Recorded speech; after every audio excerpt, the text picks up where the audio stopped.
Iran को 2 दिन का अल्टीमेटम डोनाल्ड ट्रंप ने दिया है। डोनाल्ड ट्रंप ने कहा कि आप लोगों को याद होगा मैंने 10 दिन का समय दिया था ईरान को, और अब वो समय निकल चुका है। 8 दिन निकल चुके हैं, 2 दिन बचा है। अगर ईरान ने डील नहीं की, ईरान ने अगर हमारी शर्तें नहीं मानी, ईरान ने स्ट्रेट ऑफ हॉर्मुज नहीं खोला, तो ईरान में तबाही मचाएंगे। आप अपनी स्क्रीन पर देख चुके हैं, डोनाल्ड ट्रंप ने ये सोशल मीडिया ट्रुथ पर पोस्ट किया है और साथ में ट्वीट किया है, यानी ईरान को 2 दिन का अल्टीमेटम दिया है। असल में मैं ऐसे यहाँ बैठकर इसलिए न्यूज़ बना रहा हूँ क्योंकि आज जो है मेरे बैकग्राउंड में 3-4 इंजेक्शन ठुके हैं, तो चलने फिरने में, उठने बैठने में तकलीफ हो रही है। जो B1 ब्रिज उड़ाया है ईरान का, उसका एक और वीडियो सामने आया है, देखिए, जिसमें आपको साफ नज़र आ रहा है कि ब्रिज के आसपास पार्क था, लोग पिकनिक तक मना रहे थे। जी हाँ, सोचिए, जंग के दौरान यही तो हौसला है, यही तो हिम्मत है। लोग पिकनिक मना रहे थे और इसी वजह से 15 से 16 लोगों की मौत हो गई क्योंकि वहाँ आम लोग बैठे हुए थे। दोस्तों, ईरान के पूर्व कमांडर कासिम सुलेमानी का आपने नाम सुना होगा। उनकी भतीजी और पोती जो है ईरान में जो पहले रहती थी, लेकिन कुछ समय से वो अमेरिका में ग्रीन कार्ड लेकर रह रही थी दोनों। तो जब अमेरिका के बेसिस पर हमले हुए तो उन कासिम सुलेमानी के नीस ने और उनके ख़ानदान वालों ने जो वहाँ रह रही थी अमेरिका में ही खुशियाँ मनाई थी, सोशल मीडिया पे जश्न किया था, अप्रिशिएट किया था, जिसके बाद अमेरिका की गवर्नमेंट ने उनको गिरफ्तार कर लिया है। अमेरिका और इजराइल के खतरनाक हमलों में 55 लाइब्रेरीज ईरान की तबाह बर्बाद हो गई हैं। उधर पाकिस्तान के अंदर जो ईरानी एम्बेसी है उसने ट्वीट किया है और कहा है कि तुम यकीन रखो, जो ईरान की सरजमीन पर तुम्हारा पायलट अगर पकड़ा गया है और अगर वो ईरान की कस्टडी में है, तो यकीन रखो इस बात पर कि तुम्हारा बच्चा, अमेरिका का बच्चा, ईरान की कस्टडी में ज़्यादा सेफ है बजाय इसके कि डोनाल्ड ट्रंप की कस्टडी में हो। डोनाल्ड ट्रंप की कस्टडी ज़्यादा ख़तरनाक है। ईरान की सिविलाइजेशन, ईरान के लोग किसी को कैप्चर करते हैं, गिरफ्तार करते हैं, तो उनको इज्जत और सम्मान देना जानते हैं। काउंटर टेररिज्म के फॉर्मर हेड जिन्होंने रिज़ाइन दिया, उनका एक बयान आया है। उन्होंने कहा है कि अमेरिका दोबारा अपनी ये गलती न दोहराए। एक बार गलती करी है, दोबारा गलती ना करे ईरान पर ज़मीनी ऑपरेशन करके, बल्कि दुनिया को ये दिखाए अमेरिका कि हम इजराइल पर कंट्रोल कर सकते हैं। इजराइल के कहने पर हम नहीं चलते और अपनी खोई हुई डिग्निटी, खोई हुई ताकत को दोबारा से अमेरिका रिस्टोर इस तरह से कर सकता है। भारत को एक बड़ी राहत मिल गई है। भारत सरकार ने मना कर दिया कि नहीं भाई, कोई पेमेंट का इशू नहीं है, और भारत सरकार ने कंफर्म किया है कि 7 साल में अब पहली बार ईरान का ही टैंकर तेल लेकर भारत के लिए, भारतवासियों के लिए भारत आ रहा है। कमाल की बात यह है कि इसके बावजूद भारत का हिंदू समुदाय मुसलमानों से नफरत करते नहीं रुक रहा है। मुसलमान का तेल चाहिए, मुसलमान का सिलेंडर चाहिए, मुसलमान की गैस चाहिए, लेकिन मुसलमान नहीं चाहिए।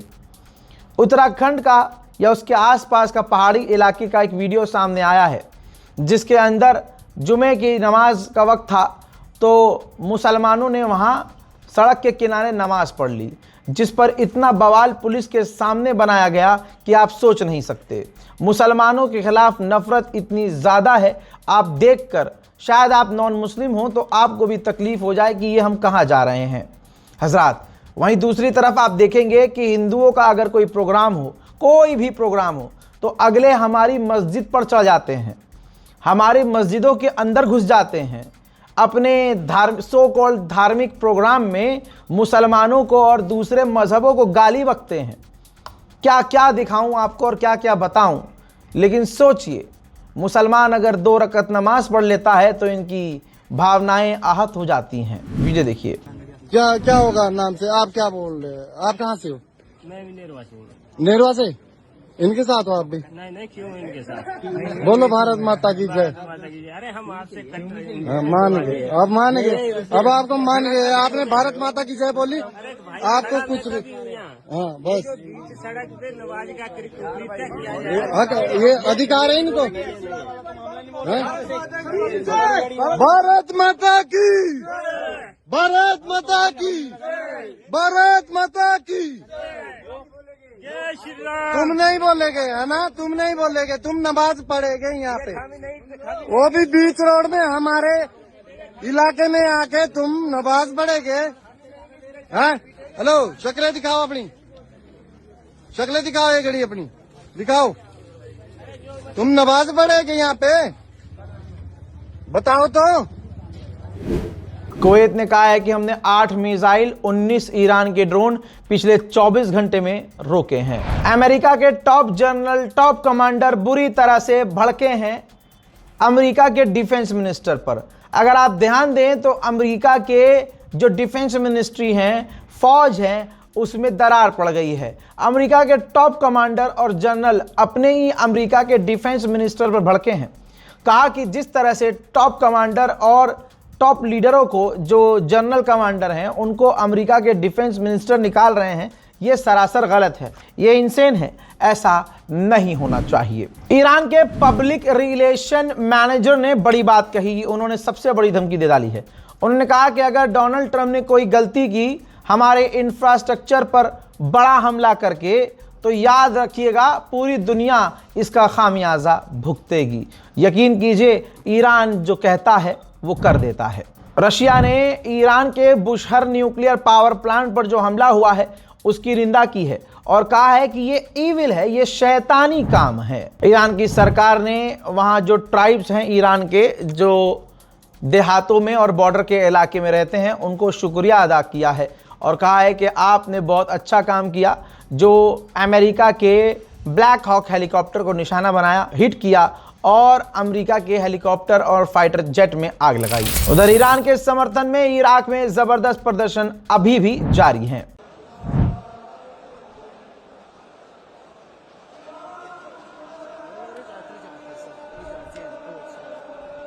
उधर आखिरकार दुश्मन ने माना है, तेल अवीव के अंदर, इजराइल ने माना है कि तेल अवीव के अंदर जो हमारा बेस है वो ईरान के हमले में हिट हुआ है। इजराइल का जो बेस तेल अवीव में है डिफेंस सिस्टम से लेस है। ऐसा नहीं है कि वहां डिफेंस सिस्टम नहीं है, लेकिन वहां ईरान का मिसाइल हमला हिट होना, मिसाइल हिट होना इस बात की दलील है कि अमेरिका और इजराइल के एयर डिफेंस सिस्टम फेल हो गए हैं। दोस्तों, शहीद अली लारीजानी आपको याद होंगे, उनकी जो बेटी हैं वो भी अमेरिका में पढ़ाई करती थी, अमेरिका में रह रही थी।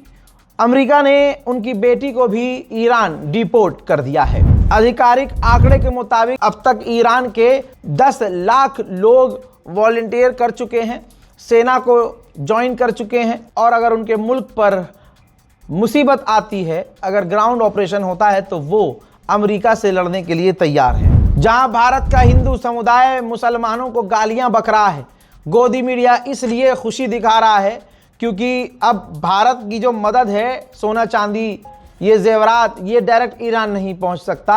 जिनेवा कन्वेंशन का लॉ है कि कोई भी मुल्क, सिर्फ भारत नहीं, कोई भी मुल्क किसी भी मुल्क को डायरेक्ट बैंक टू बैंक जो है पैसा ट्रांसफर नहीं कर सकता। बस इस बार गोदी मीडिया ने नई चीज निकाल कर दुनिया के सामने रख दी तो भारत का हिंदू खुश हो गया, अरे हाँ देखा, चंदा कर रहे थे, कोई फायदा नहीं हुआ, लल्ला लल्ला, मजा आ गया।